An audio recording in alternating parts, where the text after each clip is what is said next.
Цртањето на графити како вандализам или улична уметност? Повеќе околу овој одговор ќе ни каже Бобан Петревски, уметник, кој што во последно време се занимава и со оваа така наречена стрит арт или улична уметност, цртањето на графити. Бобан, колку време се занимаваш со графити? Еве и овој графит кој што е зад нас е твое дело. Да. Јас се занимавам со оваа уметност 10 години, отприлика. Еве ова парче е направено 2009 година. Активно се занимавам во зависност од периоди, значи може би последниот 4-5 години намален интензитет, додека сум студирал со полна пара, јас сум цртал секој викенд по 2 парчина. Дали се графитите уметност или вандализам, мислам дека луѓето нека си одлучат сами дали му се допаѓа тоа нешто или не му се допаѓа. За мене секако е уметност и за поголем дел од луѓето што го прават тоа, што сме се дружели, што сме го правеле заедно. Колку графити до сега имаш направено?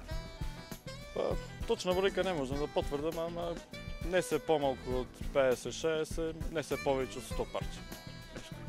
Ги имаш цртано во градот или во други градови во Македонија? Мислам дека 50% од графитите што ги имам изработено се во Прилеп, останатиот дел се во Скопје, имам работено 2-3 пати во Кавадарци, во Куманово, исто 2-3 пати Струга и во Софија имам еден направен. Твојот псевдоним е Крајм. Тоа малце асоцира нешто криминал и така натаму. Ете како што и го започнаме во разговор, вандализам или уметност, зошто баш Крајм, зошто тој псевдоним твој? Крајм не како криминал, него како злосторство, односно самиот збор. Пораката е дека уметноста не е злосторство. Не е злосторство затоа што е придобивка спрема мене и естетика која го украсува градот, општеството, еден сосема друг начин на изразување и сметам дека не е криминал, ако некој смета дека е криминал, во ред. Кои површини, кои ѕидови практично ги избирате најчесто за цртање на вашите графити? Вака сега имаме, кога сакаме да се одлучиме некаде, најчесто е нешто што треба да не привлече онаму кај што сакаме да се изразиме. Има неколку проблеми. Може да биде приватен простор, може да биде општински простор, може да биде стамбена зграда која сепак е како приватен простор. Кога се пристапува према зграда, ако земите да се консултирате со сите станари, нема да излезете на крај. Со приватен простор како некои гаражи, настрешници или авлија, што би се рекло, зид од куќа, од двор, можете да се договорите со сопственикот на објектот, а додека е општински простор како училиште, може да биде јавен простор, исто спортска сала и така натаму, или со самата институција, или со општината, или на крај краја го правите и легално. Кои пораки најчесто ги упатувате преку графитите? Дали таа е некоја порака од секојдневните општествени случувања или пак некоја ваша замисла? Ја лично, пошто се занимавам со чиста уметност, моите дела се геометриска абстракција, нема никаква порака освен естетика. Она како јас си го замислувам ѕидот, како треба да изгледа спрема мене, мојот начин на изразување, мојот стил на цртање, го изразувам преку цртеж. На почетокот тоа беа буквите Крајм, кои постепено се абстрахира и сега се она што се во моментот. Дали имате цртано графити со дозвола на институциите, во соработка со институциите? Да, на неколку наврати сум цртал на места кои биле дозволени од институции. Исто така сме организирале групно цртање со покана на мои лични другари и пријатели од Скопје, од неколку градови низ Македонија, кај што ги познавам лично цртачите со кои сме работеле. Имаше акции каде што покривавме одредени површини, трансформатори во еден случај беа тоа, каде што имаше плакати, чкртаници и се што, па ајде да ги разубавиме нив. Тоа беше пред неколку години. Исто така сме организирале акција на скейт паркот во Прилеп да се урбанизира на некој начин. За да не се поставува прашањето кај народот дали е тоа вандализам или уметност, кој е начинот да ова сето се канализира на еден начин и биде легално? За да биде легално, мора да биде организирано местото на цртање да биде дозволено. Еве, во последен пример имам, например, во Куманово бев поканет, цртав на едно училиште, на спортска сала од училиште. Екипата што тоа го организираше, претпоставувам дали со тамошниот раководител или општината го имаше организирано, да биде како еден настан и може да присуствува луѓе, мислам отворен настан каде што може и деца да се собера да гледа како целиот процес на цртање се организира. Секој се договараме дали заедничко нешто цртаме или секој добива простор одредени метри квадратни, боја да се изрази на свој начин. Дали имате некакво здружение на графичи, така да ги кажеме, на ниво на држава, дали соработувате помеѓу себе, некако начин функционирате? Здружение официјално нема. Она што имаше, сега и тоа го нема, можам да го спомнам и би сакал да кажам, беше Come Clean, имаше на страна на која секој цртач со својот псевдоним имаше галерија. И таа страна се апдейтираше секој викенд.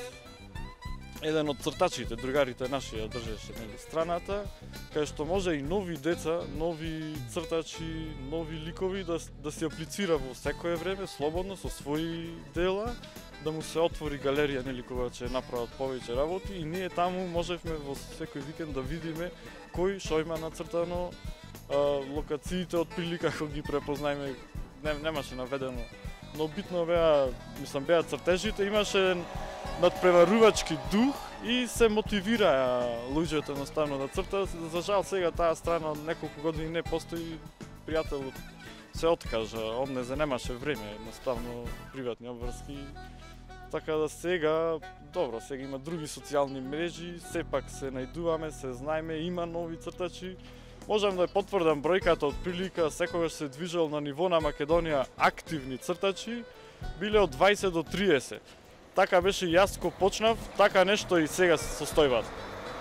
Кога правиме споредба помеѓу Македонија и останатите држави, на кое ниво е Македонија во однос на уличната уметност? Па, то пред 5-6 години беше према мене максимум некаде каде што најсериозни цртачи се ангажира во најголем број, најмногу настани имаше. Сега е некако опаднато, а во споредба со другите на Балкано не отстапуваме многу ни надолу ни нагоре. Во однос на Европа сме подолу, пошто има по-долги години традиција, има цртачи повеќе, културата кај самиот народ и институциите и потребата од такви дела е поголема, кај нас е по-скептична некако работа. Рековте дека е опаднато, зошто? Опаднато е затоа што постарите цртачи се откажале од цртање од не знам која причина, не сите. Ја лично многу сум намалил со цртање, едноставно немаш доволно време, понекогаш и финансиски знај да биде проблем, пошто сето тоа кошта ако секогаш сам го финансираш. Му опаднала желбата, кај новите цртачи може би се тие во помал број и мислам се држи сцената некако, има се уште сцена, али сметам дека малце така попаднато. Сте имали ли проблеми некојаш кога ги цртате да ги видите? Проблеми? Можам да кажам неколку случаи, да кажем. Пример, цртам во Скопје на скейт шоп беше, не поканија екипа да цртаме околу него, а тоа беа стамбени згради.